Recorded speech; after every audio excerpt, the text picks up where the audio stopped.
Nationwide. Samantala mga kabrigada, ang PITX naman nakapagtala po ng mahigit 1 milyong pasahero na umuwi sa probinsya para humabol sa eleksyon. Brigada Jigo Custodio, ibrigada mo. Brigada Live Report. Umabot na sa mahigit 1 milyon na mga pasahero ang dumagsa sa Parañaque Integrated Terminal Exchange para umuwi sa kani-kanilang probinsya ilang araw bagong eleksyon sa Lunes. Simula pa lamang noong May 5, umabot na sa mahigit 160,000 kada araw ang bilang ng mga pasahero sa terminal.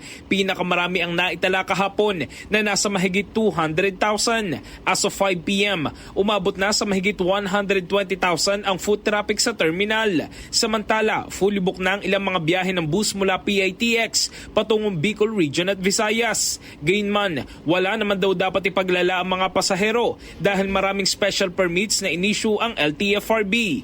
Ayon sa PITX, tinatayang aabot sa 1.2 milyong pasahero ang dadagsa sa terminal para sa eleksyon.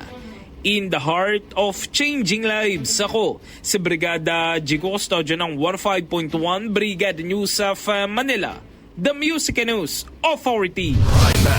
Trimax. Brigada Balita Nationwide. Ang bahaging ito ay hatid sa atin ng Fast Relax. Tanggal ang sakit, ora mismo.